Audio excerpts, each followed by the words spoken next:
So let's look at creating a digital marketing headline. We're going to take everything we've learned before, and now we're going to take those principles of how to create a marketing mission statement, but we're also going to use those now to show you how to create a digital marketing headline, which is slightly different because of slightly different functionality and purpose because of the type of content it's applied to. So let's just define it. It's created for online product. And when I say product, I'm talking about websites, blogs. We'll talk about some of the different ones in the next slide. But it's different to traditional copywriting. Now, most people, when they do copywriting and they teach copywriting, they're teaching from a newspaper perspective because that's where they learn. But online digital headlines, marketing headlines, are different because they have to have an SEO value. But at the same time, they often have to focus on creating a call to action. And it's finding the balance that is tricky. And this technique we're about to show you will show you how to find that balance. So what types of headlines can we create? Well, we've got social media posts, blog posts. If you're launching an ebook, you're going to need to do this. Web pages, YouTube videos, digital products, and Udemy titles. So if you're creating a Udemy course, this is going to be the specific technique you need to create a title for that. Now, what's interesting about all of these, why do all of these need to be done this way? Because all of these are going to be indexable in search. I'm just going to put a small caveat in there for social media posts. Google Plus posts and YouTube posts, they're going to be indexed in search because they're owned by Google, but Facebook and Twitter posts are not going to be indexed in Google. So when you're writing content for them, you can concentrate on sales copy. You don't need to worry about SEO if you're creating a post or a tweet on Facebook or Twitter to bring someone back to your content. Then it's more about the call to action, and traditional copywriting skills play a large part there. But what we're talking about is we have to have the SEO benefit. Our content has to be found in search. So the titles we write is going to directly impact how they're found in search. So this is a little bit different to a marketing mission statement, but exactly the same techniques of how to target your audience are used, how to define what they're searching for. And we're going to go into that now and have a look at that. And you'll see the techniques you learned there are fundamental. Once you've mastered how to write a marketing mission statement, creating headlines, either in traditional copy or in the example we're going to teach you now in in digital marketing headlines, is easy. So let's have a look. So what we're going to do is we're going to ask two questions. You remember we had SEO and we had the other side of it, the sales copy or the call to action. We need to answer both of these sections. So let's look at the SEO. First of all, we have to think about what is it the client is trying to buy. In other words, when they type into Google, what will they look for? What are they trying to buy? Well, how will they search? What will they search for? The first thing we have to decide is our potential client going to search with layman's terms or technical terms? A lot of the time when people are learning this, they search in layman's terms because they don't understand particular language. So if someone was brand new to creating apps on an iPhone, you can probably title it in layman's terms. They're going to be asking, how do I make apps for an iPhone? And you have to be thinking about that. Whereas someone who's technical is going to be asking you about a specific coding language for an app, maybe. So then you're going to think, what is your client trying to buy? And you've got to think about who your client is. So this goes back to everything we've been teaching throughout the course, identifying your niche client, bringing those skills here, and then deciding for the SEO value, are we going to target layman terms SEO, or are we going to target technical terms SEO? And when we say SEO, we're talking about search engine optimization. That is basically titles that Google will index and return when someone searches for that and matches that title. So what comes into that then is what keywords do they use? And the keywords are the words, and we'll show you some examples, and we'll discuss that and show you some keywords in a moment and some examples.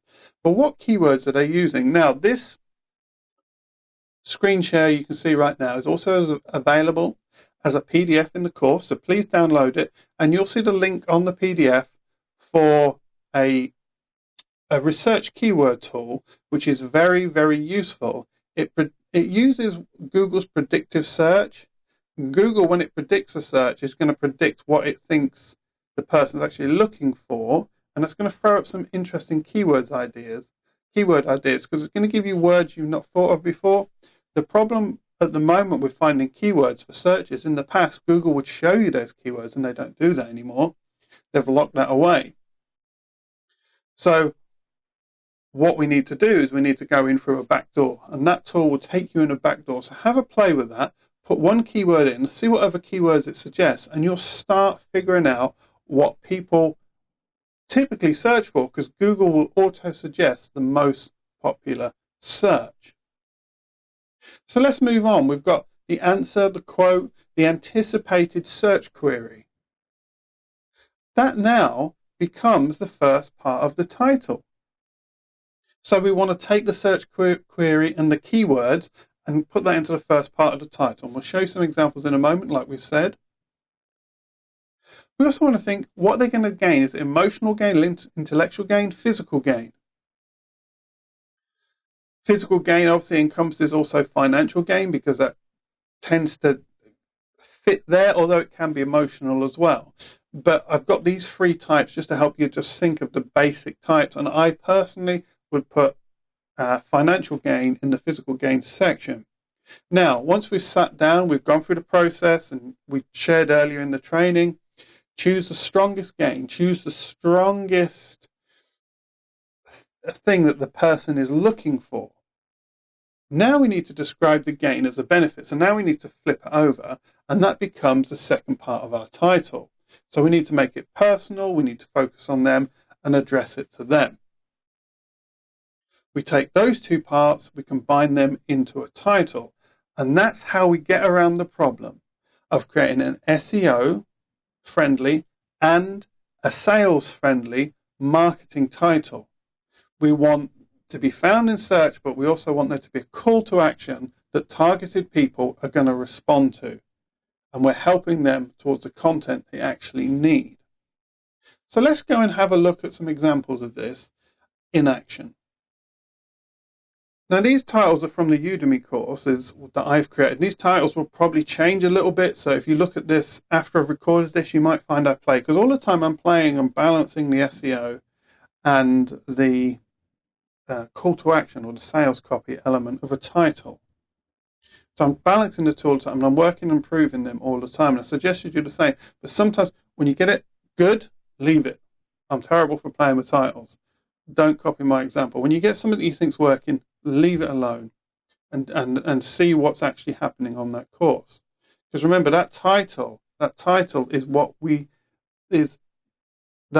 is the moment you've got the 3 seconds to pull someone in to read the rest of your content. So this is why we need to do this. We need to really grab their attention. So let's look at one from our Udemy course. This particular section, by the way, is perfectly suited for creating Udemy course titles, because we have the SEO from Udemy. So when you create a course on Udemy, you are actually borrowing the strength of Udemy's SEO. So you write titles and descriptions, and they're going to take that, and then because it's on their site, even though you wrote it, it's on their site, Google will index that very fast. As an example, my antiques course, when I put that on Udemy, within 24 hours at an index on my own website, is probably going to take about 3 to 6 months. And it's just because Udemy have got such strong web presence that when they put something new up, Google indexes it very quickly and then returns it in search very fast. So using that principle, we can ride on the back of Udemy, and any third-party platform where we put a title in can be very, very similar if Google's indexing them. So let's look at this title. Improve local business search results of Google Plus page SEO. Now, what I want you to point out here is, if you remember in the illustration we showed you, the first part was SEO and the second part was the call to action or the sales copy. In this, I flipped it. So the first part is actually the benefit, improve local business search results. If you're a business and you take my course, I'm going to help you improve your local business search results. That's a clear stated benefit, and that is something they're going to search for. But let's look at the keywords. Let's look at the SEO. What are they going to find this on? They're going to find it on local business search results. They're going to find local search SEO, Google Plus SEO. And you can see here that the SEO is very strong, but there is a benefit. We're going to improve local business search results. Now, if I had a little more bit space, I would extend that improve, and I would make it a little bit more powerful, but I'm working in limited space, and it's finding that balance all the time. So that's one example. So let's look at another one. Now, none of these are really that emotive. Sometimes I write emotive headlines, but these aren't, because I'm looking at from the perspective of the person that's searching. And so this one, for instance, what's the benefit? Customers act on. So customers are going to act on your headline if you learn what I'm teaching. And this is the course itself, obviously, that you're watching now. Hopefully this headline will last a little while longer than they normally do. But what am I saying? So SEO, write, copywriting, marketing, headlines. So let's have a look at that in a few permutations. Write marketing headlines, copywriting headlines, write copywriting headlines, copywriting. All of these things are going to have SEO value in Google+. And if we remember about the Udemy section, it's going to have an impact in Udemy search when someone searches for copywriting. So beginning is SEO, write, copyright, marketing headlines. So there's an implication of learning there. So there's a benefit there, but customers act on. That's the main benefit. That's what I'm pushing through and helping people to understand. If you write good marketing headlines, customers will act on them. So let's look at our final example. Now this one at first doesn't seem that strong. And in fact, I know I can improve this. I wanted to show you because it's very subtle. Learn Social Media Marketing Strategic Guide for Beginners. Now, where's the value? Learn, beginners. Now I've actually got a beginning and an end here. So I'm saying beginners can learn. So social media marketing, I'm targeting people that are looking at social media marketing and thinking, what is it all about? And I'm helping them to understand the strategies behind social media marketing, how social media marketing actually works. So there is a benefit there. They're going to learn social media marketing, especially if they're a beginner. As you can see in this one, I've actually split it and put it in between. So when I say one side on one side, that's to help you figure it out. But what I often do is I'll open up Notepad or something, some Word document. I'll create a headline.